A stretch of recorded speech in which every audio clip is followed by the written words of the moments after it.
अस्सलाम वालेकुम। 9th class हम लोग केमिस्ट्री का जो स्टार्ट कर रहे हैं वो है चैप्टर 10 है इन्वायरमेंटल केमिस्ट्री। इन्वायरमेंटल केमिस्ट्री मैंने आपको बताया था कि माहौल के बारे में हम लोगों ने पढ़ना है, गैसेस के बारे में पढ़ना है। इसमें हम लोग कौन कौन सी प्लूटन है हमारे माहौल को जो खराब कर रहा है, या हम लोगों ने इस माहौल के ऊपर पढ़ना है कि इस माहौल में हम लोगों के हार्मफुल इफेक्ट्स क्या क्या है। तो ये हम लोगों ने इसको बारी बारी हम लोगों ने डिस्कस किया हुआ है चैप्टर में, लेकिन मैंने फिलहाल अभी जो मैंने करवाया इंट्रोडक्शन करवाया है आपको, इसमें इन्वायरमेंटल केमिस्ट्री करवाई है, इसमें इंट्रोडक्शन दिया मैंने। इसके बाद मैंने कंपोजिशन ऑफ एटमॉस्फेयर करवाया, इसमें मैंने गैसेस की परसेंटेज बताई है, माइनर और मेजर भी बताया, इसकी परसेंटेज भी बताई है। फिर देन मैंने अगले टॉपिक में एयर पोल्यूशन की डेफिनेशन बताई है। देन मैंने आगे मेजर ऑफ एयर पोल्यूटेंट बताया था। मेजर ऑफ एयर पोल्यूटेंट को मैंने बारी बार जितनी भी गैसेस है इसको डिटेल से डिफाइन किया था। फिर उसके बाद सोर्सेज ऑफ एयर पोल्यूटेंट का कंसेप्ट दिया। लेकिन जो आज हम लोगों ने पढ़ना है वो है ये वाला टॉपिक, नजर आ रहा होगा आपको, pollutant and their harmful effect. अब इसमें क्या होता है कि हम लोगों ने पोल्यूटेंट जो होता तो है, पोल्यूटेंट क्या है हमारी आलूदगी, इस पे हमें कौन कौन से असरात होते हैं, हमारी कौन कौन सी गैसेस होती हैं जिनका गंदा किरदार होता है या अच्छा किरदार होता है, उसके बारे में हम लोगों ने पोल्यूटेंट के बारे में बताया। तो मैं अब आपको बोर्ड में ये बारी बारी गैसेस के डिस्कस करती हूँ ताकि आपको बोर्ड में अच्छे से समझ में आ जाए। बुक तो लिखी हुई तो आपको नजर आ रही है हम, लेकिन हम लोगों ने तो पॉइंट्स के मुताबिक काम करना है ताकि पॉइंट्स में आपको अच्छे से समझ में आ जाए। चले मैं चलती हूँ बोर्ड पे आपको एक एक गैसेस के बारे में बताती हूँ। तो आज जो टॉपिक मैंने आपको बताया है वो है pollutant at their pollutant and their harmful affect. अब इफेक्ट में हम लोगों ने गैसेस के बारे में पढ़ना है कि पोल्यूटेंट के ऊपर कौन सी हार्मफुल इफेक्ट कर रही होती हैं। तो पहली गैस हमारे पास कौन सी है? Carbon dioxide.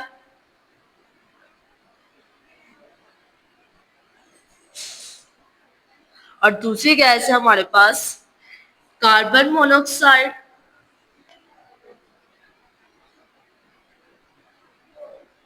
और तीसरी है हमारे पास oxide of nitrogen. Oxide of nitrogen. और फोर वाली है हमारे पास ऑक्साइड ऑफ सल्फर।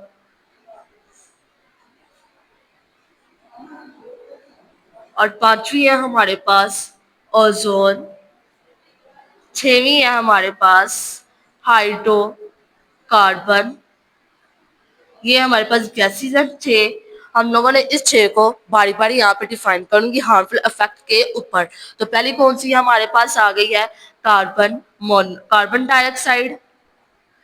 अब कार्बन डाइऑक्साइड क्या होती है? मैंने जैसे कि आपको बताया था पिछली वीडियोस में, कार्बन डाइऑक्साइड हमारे लिए एक जहरीली गैस होती है लेकिन पौधों के लिए बहुत ही फायदेमंद होती है। तो इसकी शॉर्ट फॉर्म क्या है? CO2। ये CO2 से रिप्रेजेंट करता है, लेकिन ये हार्मफुल इफेक्ट में हम लोगों ने देखा है इसके अंदर क्या है। ये क्या होता है? हायर लेवल होती है पोल्यूटेंट के ऊपर,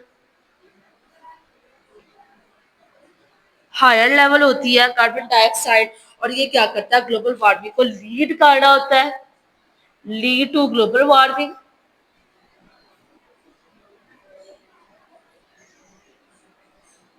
लीड टू ग्लोबल वार्मिंग का रहा होता है। फिर क्या ये करता है? इस हाई लेवल की वजह से और लीड ग्लोबल वार्मिंग की वजह से ये क्या करता है? आइस को कैप करता है और ओशन को वार्म कर देता है। आइस कैप क्या होता है? जैसे आइस को पिघला देता है और वार्म को क्या कर देता है? टेम्परेचर को वार्म कर देता है, मीन ओशन को वार्म कर देता है।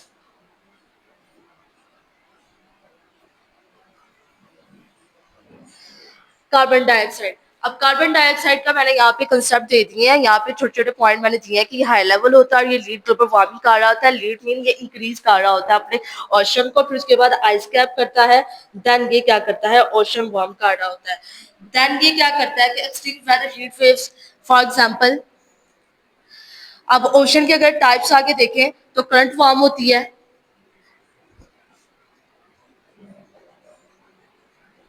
एंड कोल्डर होती है।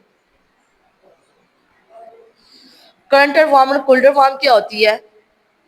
ये होती है जब हमारा माहौल गर्म होता है तो उसके हवाले से ये बता रहा होता है जब कूलर होता है हमारा माहौल, जब सर्दी में होता है तो उसमें हमारी प्लूटन क्या क्या आ जाती है। तो ये ओशन वार्म के रिलेटेड ये काम हो रहा होता है। तो ये कार्बन डाइऑक्साइड तभी अपना काम कर रहे थे। जैसे मैंने बताया कि हम ह्यूमन है, हमें ऑक्सीजन की ज्यादा जरूरत होती है और पौधों को कार्बन डाइऑक्साइड की जरूरत होती है।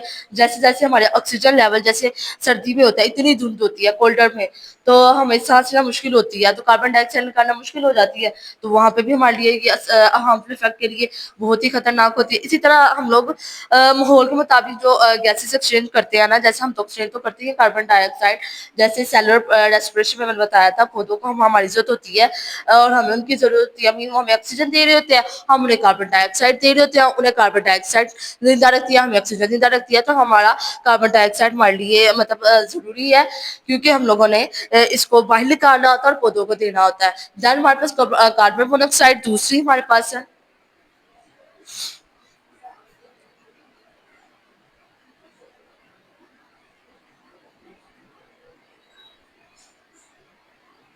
कार्बन मोनोऑक्साइड है हमारे पास।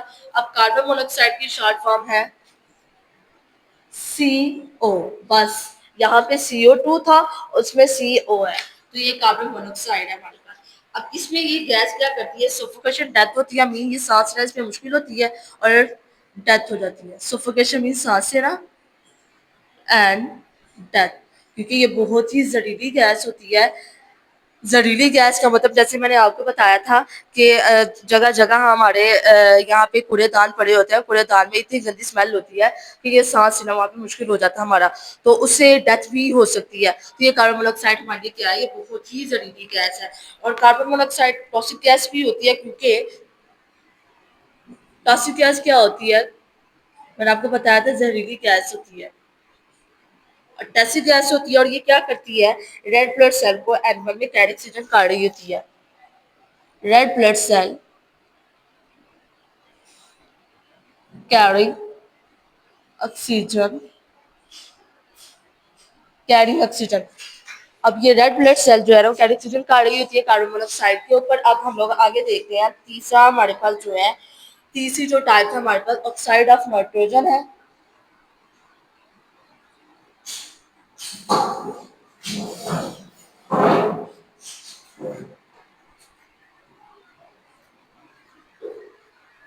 अब ऑक्साइड नाइट्रोजन हमारे पास साउंड इफेक्ट में इसमें आ जाता है हमारे पास कि हमारे डैमेज लंग्स होती है। मैंने जैसे कि आपको कल भी बताया था कि ये नाइट्रोजन हमारे लिए नुकसानदेह भी है, क्योंकि ये नाइट्रोजन हमें यूरिया में यूरिया फर्टिलाइजर में ये जरूरत होती है, वहां पे हम ये नाइट्रोजन को काम करते हैं, अमोनिया में काम करते हैं। तो जैसे हम फसल वगैरह खा रहे होते हैं, जब नाइट्रोजन हार्मफुल होगी, अफेक्ट होगी, तो हमारे पार्टी ओवरऑल बॉडी में भी तो अफेक्ट होगा, तो ये डैमेज लंग भी करता है हमें। ह्यूमन इसकी आई इरिटेट कर रहा, तभी आई इन्फेक्शन होता है। और तीसरा जो हमारे पास हार्मफुल होता है हमारे पास ये जैसे हमारे लिंगस्टोन को एसिड रेन, ये वजह भी बनती है खांसी से एसिड रेन की।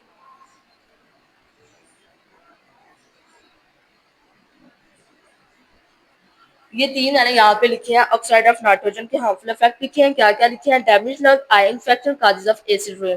तो ये ऑक्साइड ऑफ नाइट्रोजन के अंदर हार्मफुल इफेक्ट हो रहा होता है। फिर देन हमारे पास क्या ऑक्साइड ऑफ सल्फर, मैंने तो नाइट्रोजन का आपको बताया नहीं, इसकी शॉर्ट फॉर्म यहाँ पे शॉर्ट फॉर्म नहीं, हम लोगों ने ये देखना है कौन कौन से मालिक्यूल यहाँ पे, निट्रिक ऑक्साइड। आगे इसकी कैटेगरी हम लोगों ने डायरेक्ट साइड में भी पढ़ना है, ट्राइक साइड में भी नाइट्रोजन आगे दे रहा होता है निट्रिक ऑक्साइड के ऊपर। फिर उसके बाद हमारे पास फोर्थ वाला हमारे पास है ऑक्साइड ऑफ सल्फर।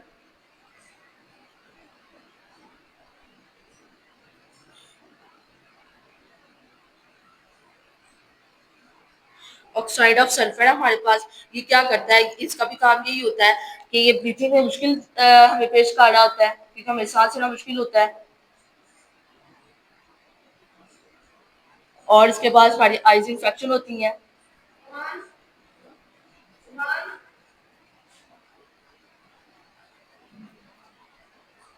और काजेज ऑफ एसिड।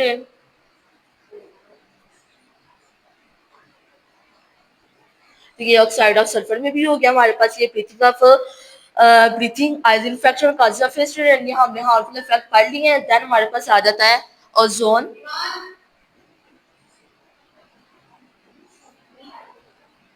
ओजोन मैंने बताया था कि एक लेयर होती है, ओजोन हमारे पास एक लेयर है। जो जिसके ऊपर ये जो इसकी शुमाएं पड़ती हैं, तो इसमें हमारे पास क्या होती है, चेस्ट पेन होती है, कैफिंग होती है, इसमें हमारे बहुत से नुकसान हो जाते हैं। मैंने आपको प्रीवियस लेक्चर में भी बताया था। चेस्ट पेन, कैफिंग, कैफिंग, कैफिंग, ये हमारे हेल्थ प्रॉब्लम में काफी कर देता है, ये कॉम्प्रेशन कर देता है, थ्रोट इरिटेशन।